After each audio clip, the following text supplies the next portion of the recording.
Stop giving your sales reps all of their leads.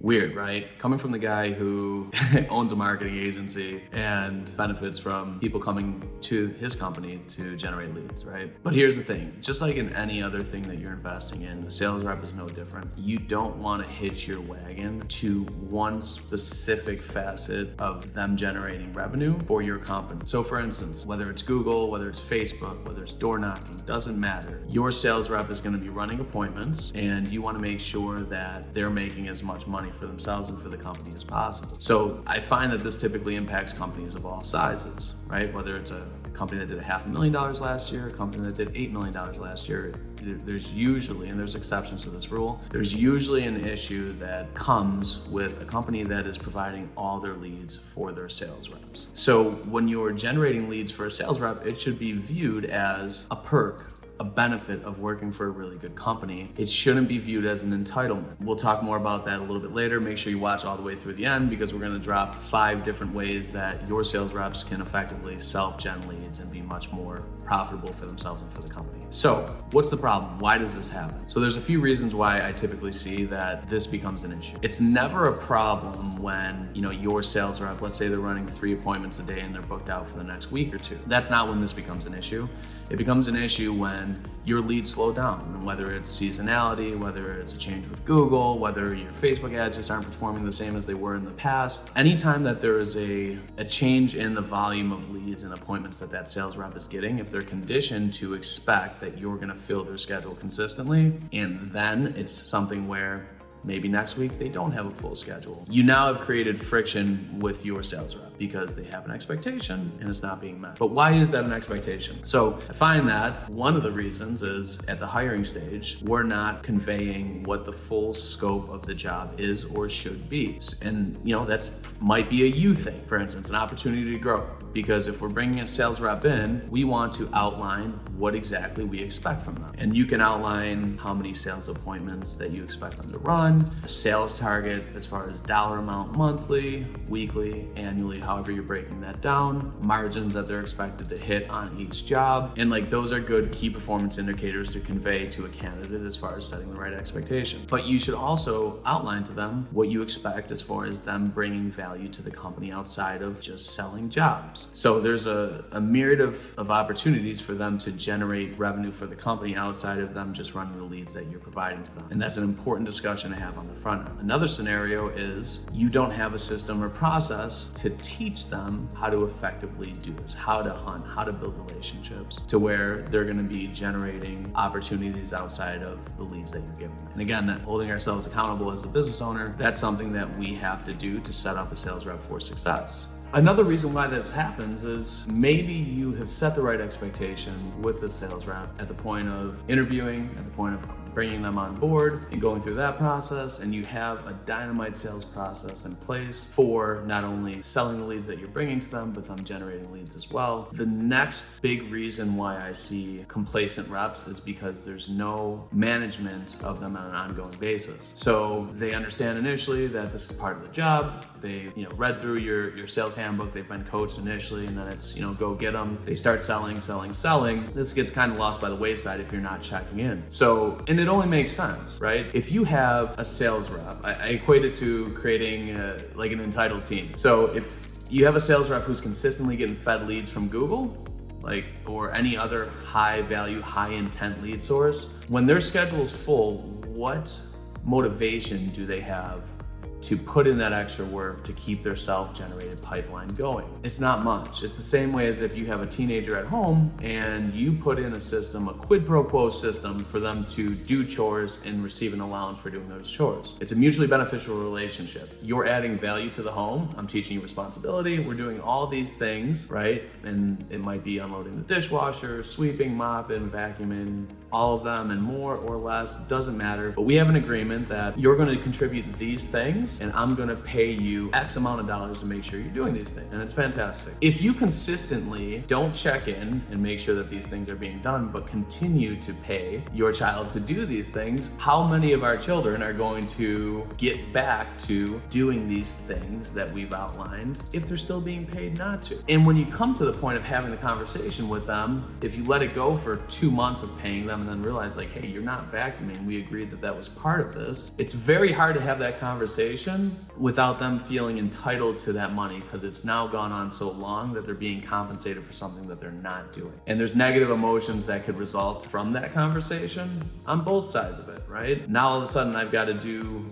these 5 things to get the money that I've been getting paid for doing nothing the last couple months, right? We don't want to let that go with our sales reps. We want to create a systematic approach where there is accountability and check in with them, not only to make sure that they're being done, but to continue to make them better. We want to invest in our sales reps to make sure that we're making them the best rep that they can be, because that benefits them and it benefits us, right? So I think that's really important. And those are the 3 main reasons that I see to where you create an entitled culture of sales reps. And again, this isn't an issue when everything is great, but the minute that your lead volume begins to slide, you can't wait until it's too late. So if you wait until you go from 50 leads a week down to 25, for whatever reason, there's a lot of different reasons why this can happen, and you try to implement this at that point, anyone who's been in sales understands that there's a lag. There's a lag from the time that you pick up the phone and start calling people, or you start doing these sales-oriented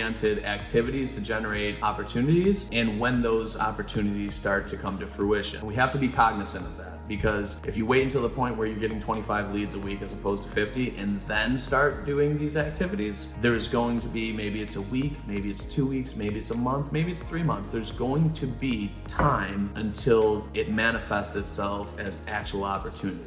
So if we're doing it from day one, we're gonna build a pipeline, and that pipeline is gonna consistently grow as we continue to implement and execute on these strategies for self-generated leads via the sales reps. But don't wait until it's too late. Don't wait until the shit hits the fan and it becomes a much bigger problem than it needs to be. So with that being said, what can we do to guide our sales reps into generating more opportunities on their own? So there's 5 of them that we got. One would be working the neighborhoods that you guys are in. And I see a lot of people are doing, right? But for those of you that aren't, if you're doing a project at 123 Anywhere Avenue, you should be putting out door hangers, going and meeting the neighbors within that community to put your brand in front of them and explain, that you've got a project going on at Mr. and Mrs. Smith's house. And this is what we're doing. If there's any issues, make sure that you contact us. And if there's anything that we can do to help you, be sure to let us know.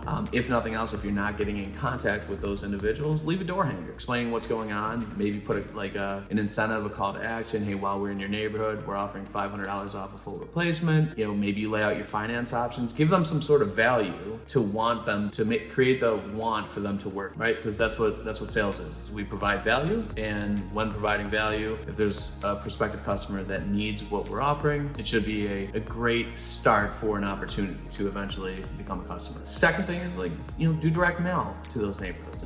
If we're at 123 Anywhere Avenue and we've already went and we've hung door hangers or we've canvassed and talked to some other homeowners in that community, follow up with a piece of mail. Create that top of mind presence, an effective way to market your company and to get in touch with those individuals. Be top of mind. Once again, another opportunity for your sales reps is being active on Facebook. Every service area, for the most part that I've seen, has had 1, 5, 10 different community groups, within that metropolitan area, suburbs of those areas, towns, cities, doesn't matter. There's usually a community group for Facebook of people that engage in frequent conversation. And it's not always about roofing. Oftentimes the majority of it is not about roofing. But typically, there's going to be people at some point within those community groups that ask about a roofing company. It's a great opportunity for your sales reps to create dialogue. Now you can kind of parlay that with building opportunities in those groups by way of having past customers endorse you. You have a sales rep that's a part of a community group. Let's say it's Anywhereville, New York. So in Anywhereville, New York, we've got the homeowners of Anywhereville, New York community group on Facebook. Within that, we're active in it, we're present, we try to add value when we can, we make comments and things and such. But I would make it part of our presentation the same way we do with reviews as we're closing a customer and we begin to do business that, hey, we talked about what our reputation means to us and the importance of us, getting a review, assuming that you're happy with everything. I'm also going to send you an invite to this community group where, once in a while people ask about a roofing contractor, and it would mean a lot to us if you would go on and tag us and let them know the job that we did for you. And maybe 10%, maybe 5%, maybe 1% of your customers do that. But if you're doing 100 customers, if you're servicing 100 customers a year, that's 1, 5, or 10 customers, they're gonna be actively promoting you. So maybe they leave a Google review, but if they add more value to your business by being active and being a brand ambassador for you on these other platforms, I'm gonna invite you to a Facebook group. If you're a part of Nextdoor and you see people posting, it would mean a lot to us if you could take the time just to share your experience. And a lot of times you're not gonna get what you don't ask for. So setting the stage and letting them know, this is what we would recommend as far as executing that, and we would really appreciate it. If you do a good job for them, there's a potential that they will do that. And there's everything to gain and nothing to lose. Nothing bad is gonna happen as a result of you inviting 100 customers to a relevant community group on Facebook. You stand to gain everything and lose nothing, and you should do that 100% of the time when that's the case. Building relationships with other local professionals in your market. Landscape companies, HVAC, painting, real estate agents, doesn't matter. Create an environment where you guys are promoting each other. If you know that a company does great work, don't be afraid to tell other people about it. And in turn, let them know not to be afraid about the quality work that you're doing for your customers. That's another opportunity to where you guys can all join these 1, 3, 5, 10 different community groups on Facebook and endorse each other, because you know that we provide the community with really high-end services, a quality customer experience. So it wouldn't hurt for them to share that. So if you have a prospective customer in one of these Facebook groups saying that they need a reliable roofing contractor in this area, and you've got 3, 5, 7, 10 different people recommending you, there's a lot of credibility and social proof that comes with that. And in a perfect world, it starts with you having relationships with past customers, you having relationships with these other contractors that are in adjacent home service oriented businesses. But the culmination of that after 6 months, a year and a half of consistently being promoted really helps acquire new customers and build brand equity. So that's another opportunity for you to 100% capitalize on, for sure. Networking groups, things like BNI, right? A lot of people have ill will towards these networking groups, and I get it. But again, that's a great opportunity for your sales reps to get exposure and to develop the relationships that we had talked about in the past example, to link up and promote each other, right? Not just saying, hey, I've got a lead for you. That's great if you guys can send leads back and forth, but being brand ambassadors for one another and helping perpetuate that is an oftentimes overlooked benefit of building your brand as a result of being a part of networking groups.